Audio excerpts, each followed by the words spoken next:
1 Samuel, capítulo 1. Havia um homem da tribo de Efraim chamado Eucana, que vivia na cidade de Ramá, na região montanhosa de Efraim. Ele era filho de Jeroão, neto de Eliú, bisneto de Tou e trineto de Zufi. Eucana tinha duas mulheres, Ana e Penina. Penina tinha filhos, porém Ana não tinha. Todos os anos, Eucana saía da sua cidade e ia a Siló, a fim de adorar e oferecer sacrifícios ao Senhor Todo-Poderoso. Ofni e Finéias, os filhos de Eli, eram sacerdotes do Senhor Deus em Siló. Cada vez que Eucana oferecia seu sacrifício, ele dava uma parte para Penina e outra parte para os seus filhos e filhas. Mas para Ana ele dava 2 vezes mais. Eucana a amava muito, embora o Senhor não permitisse que ela tivesse filhos. Penina, sua rival, provocava e humilhava Ana, porque o Senhor não permitia que ela tivesse filhos. Isso acontecia ano após ano. Sempre que iam ao santuário do Senhor, Penina irritava tanto Ana que ela ficava só chorando e não comia nada. Um dia, o seu marido Eucana lhe perguntou: Ana, por que você está chorando? Por que não come? Por que está sempre triste? Por acaso eu não sou melhor para você do que 10 filhos? Certa vez eles estavam em Siló e tinham acabado de comer. Eli, o sacerdote, estava sentado na sua cadeira, na porta da tenda sagrada. Aí Ana se levantou aflita e, chorando muito, orou a Deus, o Senhor, e fez esta promessa solene: Ó Senhor Todo-Poderoso, olha para mim, tua serva, vê a minha aflição e lembra de mim. Não esqueças da tua serva. Se tu me deres um filho, prometo que eu dedicarei a ti por toda a vida e que nunca ele cortará o cabelo. Ana continuou orando ao Senhor durante tanto tempo que ele começou a prestar atenção nela e notou que os seus lábios se mexiam, porém não saía nenhum som. Ana estava orando em silêncio, mas ele pensou que ela estava bêbada e disse: Até quando você vai ficar embriagada? Veja se para de beber. Senhor, respondeu ela, eu não estou bêbada. Não bebi nem vinho nem cerveja. Estou desesperada e estava orando, contando minha aflição ao Senhor. Não pense que sou uma mulher sem moral. Eu estava orando daquele jeito porque sou muito feliz e sofredora. Então ele disse: Vá em paz. Que o Deus de Israel lhe dê o que você pediu. Que o Senhor sempre pense bem de mim, respondeu ela. E saiu. Então comeu alguma coisa e já não estava tão triste. Na manhã seguinte, Eucana e a sua família se levantaram cedo e adoraram a Deus, o Senhor. Aí voltaram para casa em Ramá. Eucana teve relações com a sua esposa Ana, e o Senhor respondeu à oração dela. Ela ficou grávida e, no tempo certo, deu à luz a um filho, pôs nele o nome de Samuel, e explicou: Eu pedi esse filho a Deus, o Senhor. Eucana e a sua família foram a Siló para oferecer ao Senhor o sacrifício anual e o sacrifício especial que ele havia prometido. Ana, porém, não foi. Ela disse ao marido: Assim que o menino for desmamado, eu o levarei ao santuário de Deus, o Senhor, para que ele fique lá toda a sua vida. Eucana respondeu: Faça o que achar melhor. Fique em casa até que ele seja desmamado, e o Senhor faça com que de fato se cumpra a promessa que você fez. Então Ana ficou em casa e amamentou seu filho. Depois que ele foi desmamado, ela o levou a Siló. Levou também um touro de 3 anos, 10 quilos de farinha e um odre cheio de vinho. Samuel era muito novo quando sua mãe o levou à casa do Senhor em Siló.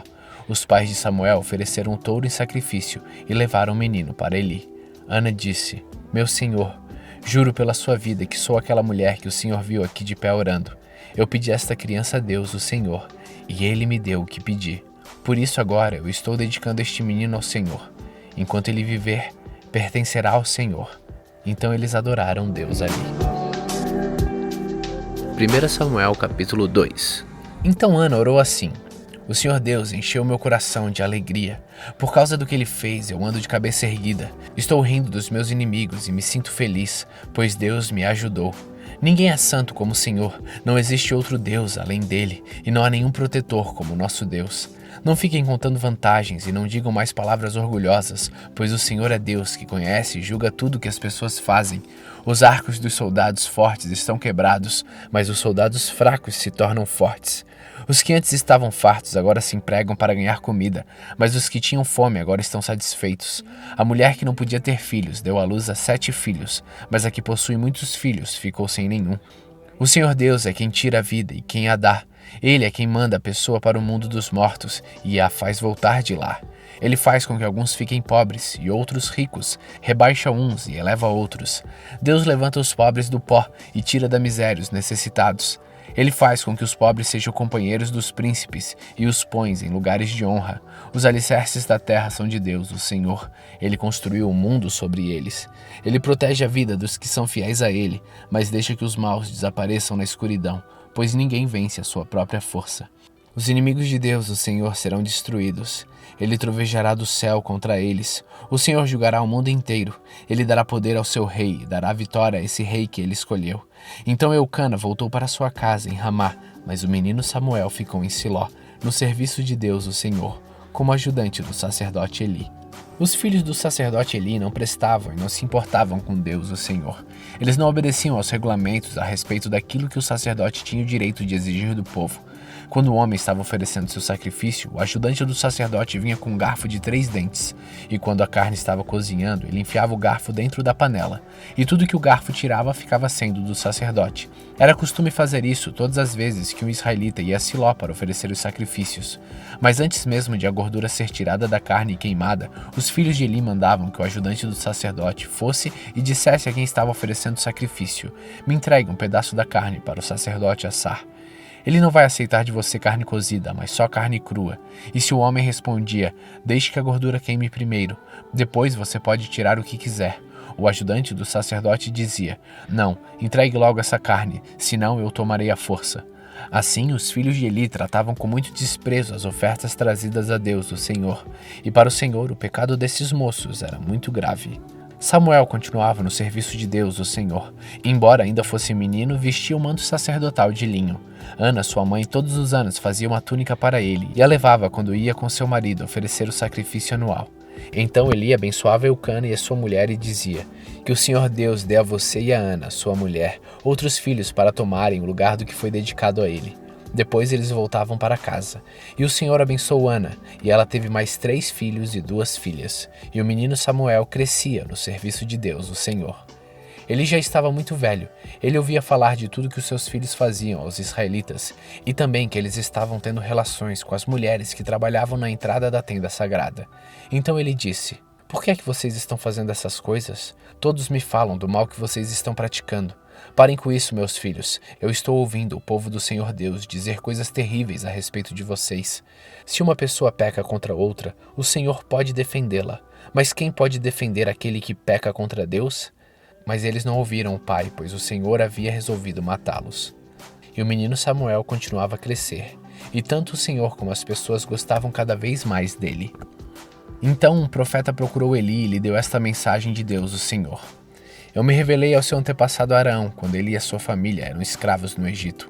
Você sabe que eu os escolhi entre todas as tribos de Israel para serem meus sacerdotes, servirem no altar, queimarem incenso e usarem o manto sacerdotal na minha presença.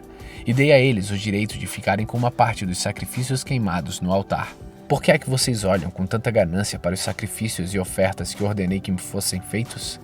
Eli, por que você honra os seus filhos mais do que a mim, deixando que eles engordem, comendo a melhor parte de todos os sacrifícios que o meu povo me oferece?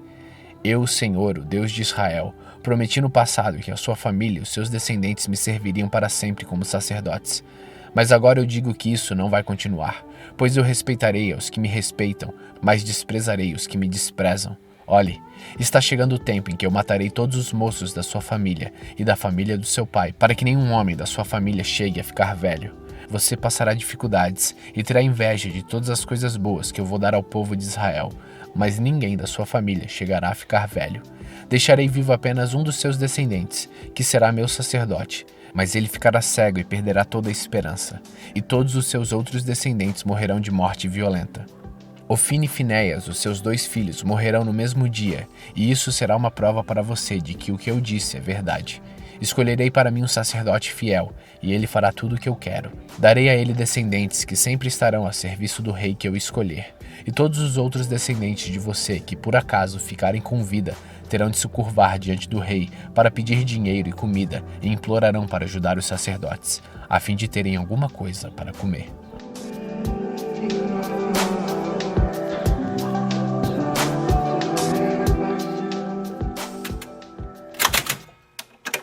Salmos capítulo 120.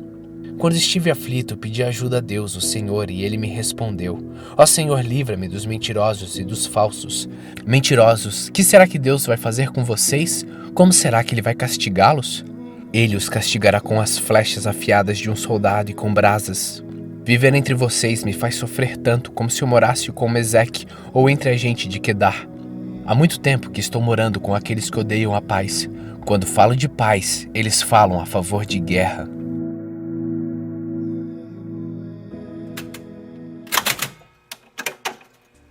Primeira Coríntios, capítulo 13. Eu poderia falar todas as línguas que são faladas na terra e no céu, mas se não tivesse amor, as minhas palavras seriam como um som de um gongo ou como um barulho de um sino. Poderia ter o dom de anunciar mensagens de Deus, ter todo o conhecimento, entender todos os segredos e ter tanta fé que até poderia tirar as montanhas do seu lugar. Mas se não tivesse amor, eu não seria nada. Poderia dar tudo o que tenho e até mesmo entregar o meu corpo para ser queimado. Mas se eu não tivesse amor, isso não me adiantaria de nada. Quem ama é paciente e bondoso. Quem ama não é ciumento, nem orgulhoso, nem vaidoso. Quem ama não é grosseiro, nem egoísta. Não fica irritado, nem guarda mágoas. Quem ama não fica alegre quando alguém faz uma coisa errada, mas se alegra quando alguém faz o que é certo. Quem ama nunca desiste, porém suporta tudo com fé, esperança e paciência. O amor é eterno. Existem mensagens espirituais, porém elas durarão pouco. Existe o dom de falar em línguas estranhas, mas acabará logo. Existe o conhecimento, mas também terminará, pois os nossos dons de conhecimento e as nossas mensagens espirituais são imperfeitos, mas quando vier o que é perfeito, então o que é imperfeito desaparecerá. Quando eu era criança, falava como criança, sentia como criança e pensava como criança. Agora sou adulto e parei de agir como criança. O que agora vemos é como uma imagem imperfeita num espelho embaçado, mas depois veremos face a face. Agora o meu conhecimento é imperfeito, mas depois conhecerei perfeitamente, assim como sou conhecido por Deus. Portanto, agora existem essas três coisas: a fé, a esperança e o amor. Porém, a maior delas é o amor.